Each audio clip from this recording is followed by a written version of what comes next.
Good morning students. आज हम पढ़ने जा रहे हैं अध्याय चौथा मुगल साम्राज्य और यह इस अध्याय का चौथा भाग है।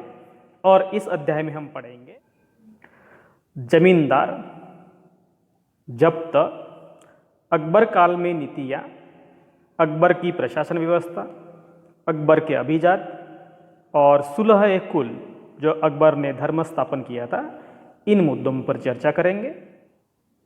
सबसे पहले बात करते हैं जमींदार। जमींदार कौन होते थे? तो पहली बात करते हैं कि मुगलों के जो आमदनी होती थी या उनका जो उत्पन्न होता था, उसके लिए उनका मुख्य साधन था किसानों से मिलने वाला राजस्व। और इस राजस्व से ही ज़्यादा से ज़्यादा प्रशासन का खर्चा किया जाता था। और यह राजस्व किसान लोग ग्रामीण कुलीन या गांव के मुखिया या स्थानीय सरदारों के माध्यम से सरकार को जमा करते थे। और यह स्थानीय और शक्तिशाली सरदार मुगल लोगों के जमींदार कहलाए जाते थे। तो ये हो गए जमींदार। दूसरा मुद्दा है जब्त। तो जब्त का मतलब क्या होता है? देखिए, पहली बात करते हैं हम। अकबर का राजस्व मंत्री टोडरमल ने 10 साल के लिए एक पद्धति का इस्तेमाल किया है जो 1570 से लेकर 1580 के बीच के कालावधि के लिए यह कृषि की पैदावार, कीमतों और कृषि भूमि का सावधानी पूर्वक उसका सर्वेक्षण किया। और उस सर्वेक्षण के आधार पर और प्राप्त हुए आंकड़ों के आधार पर प्रत्येक फसल पर नकद के रूप में कर निश्चित किया गया। और इस तरह से यह पद्धति की शुरुआत की गई है। ये 10 साल की होने के कारण इसको 10 साला पद्धति भी कहा जाता है। और उसके लिए उन्होंने उनके जो सूबा होता, जो जिसको हम आज के ज़माने में राज्य कहते हैं, तो मुगलों के ज़माने में सूबा होता था। सूबा को राजस्व मंडलों में बांट दिया गया। तो ये हो गया एक सूबा। सूबा को विभिन्न राजस्व प्रांत में बांट दिया गया। और प्रत्येक मंडलों का राजस्व दर अलग अलग कर दिया, क्योंकि यहाँ कृषि की पैदावार, कीमत और कृषि भूमि का सावधानी से सर्वेक्षण किया गया। और उसी के प्राप्त आंकड़ों के अनुसार ही उन्होंने राजस्व तय किया गया है। और यह राजस्व प्राप्त करने की यह एक व्यवस्था थी, इसको जब्त कहा जाता था। तो समझ में आ गई यह जब्त। जब्त व्यवस्था मुगलों ने शुरुआत तो की थी, लेकिन इसके भी कुछ मर्यादाएं नजर आते हैं।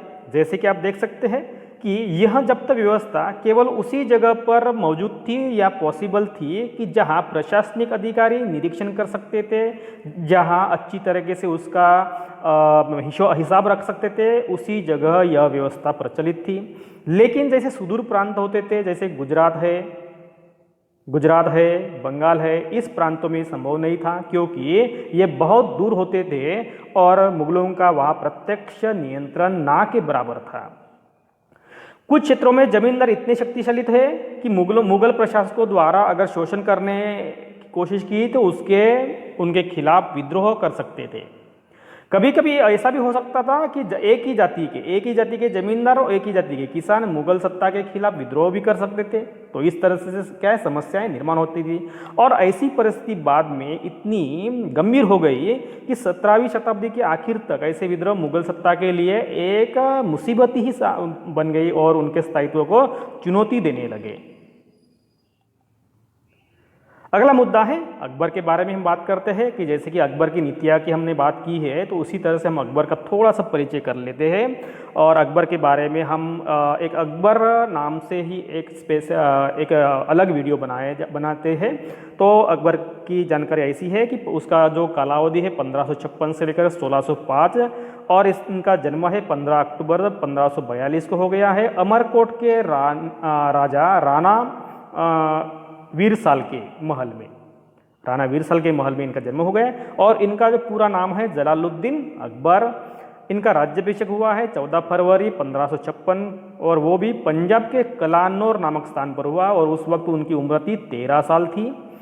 और उस वक्त छोटा होने के कारण उनको संरक्षक के रूप में बैरम खान नामक व्यक्ति के मार्गदर्शन में उनको प्रशासन करना पड़ा। और वो अवधि है 1556 से लेकर 1560 के बीच में।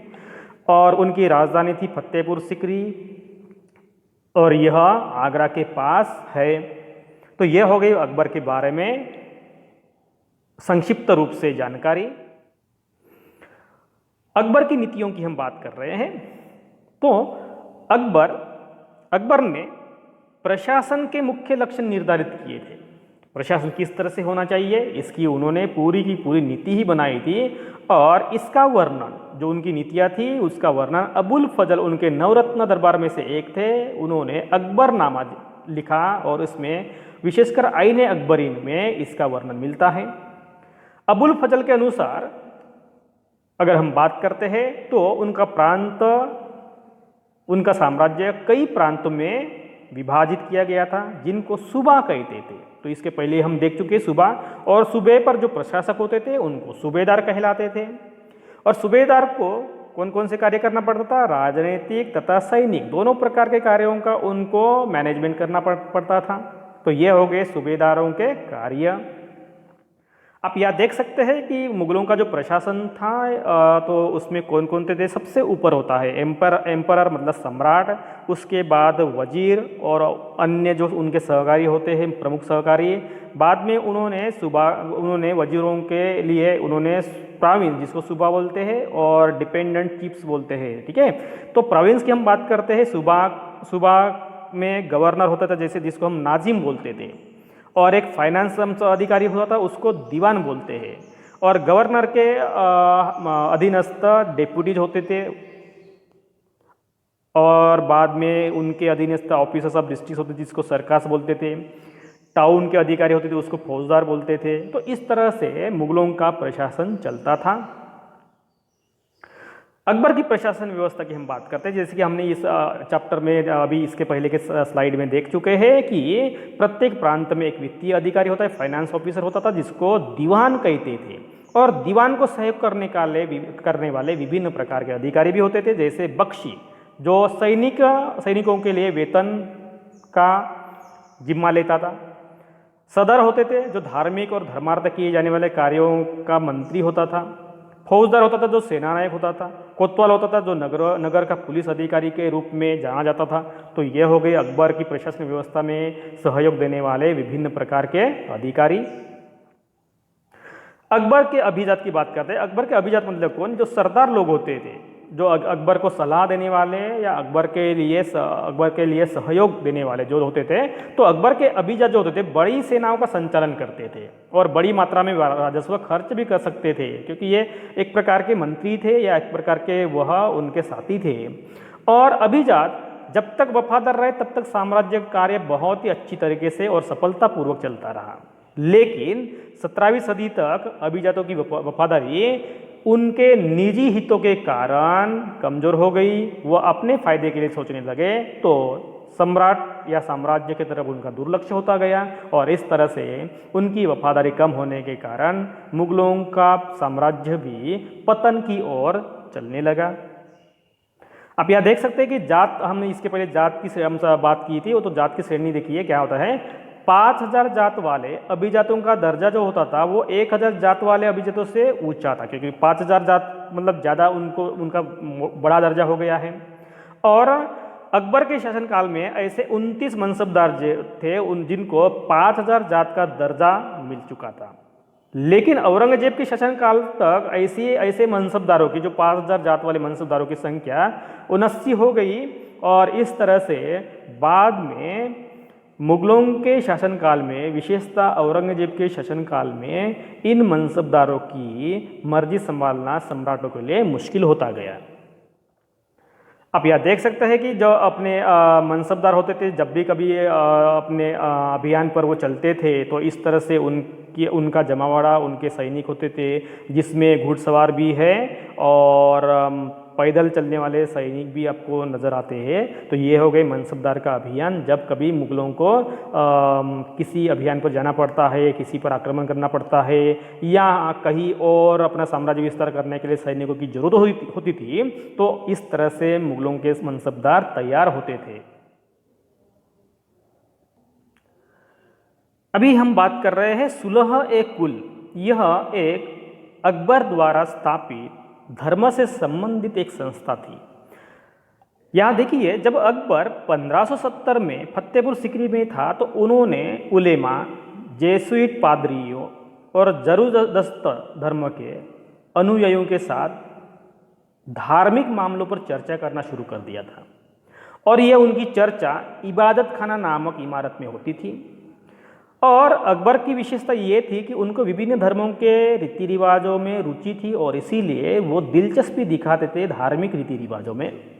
और अकबर का यह निष्कर्ष भी था कि जो विद्वान लोग धार्मिक रीति रिवाज और मतांधता पर बल देते हैं वे अक्सर कट्टर होते हैं। वो अपने ही धर्म को अच्छा मानते हैं, दूसरों को अच्छा नहीं मानते हैं और उनकी ऐसी शिक्षाएं प्रजा के बीच विभाजन और असमंजस्य पैदा करता है। ऐसा अकबर का एक महत्वपूर्ण निष्कर्ष था और इसीलिए इसी निष्कर्ष के साथ उन्होंने एक विशिष्ट प्रकार का ऐसा धर्म स्थापन करने की कोशिश की है। दो उस धर्म का नाम है सुलह-ए-कुल और उसके विचार क्या देखिए।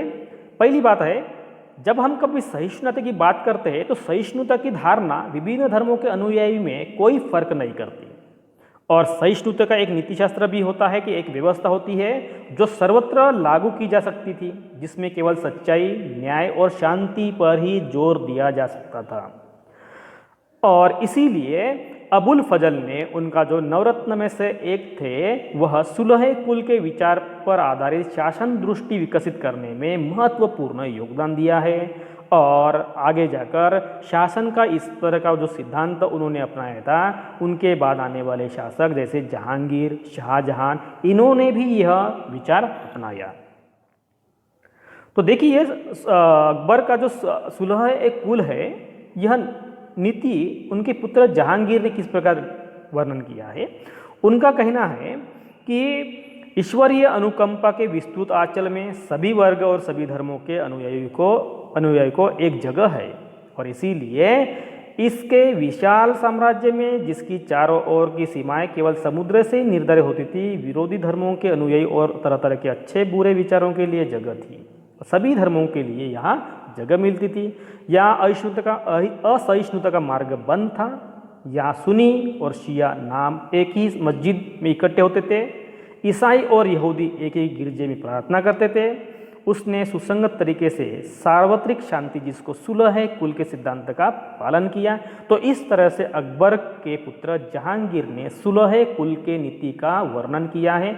कभी कभी ऐसा भी क्वेश्चन हो सकता है कि अकबर के पुत्र जहांगीर ने सुलह-ए-कुल का वर्णन किस प्रकार किया है, तो आप इस तरीके से लिख सकते हैं।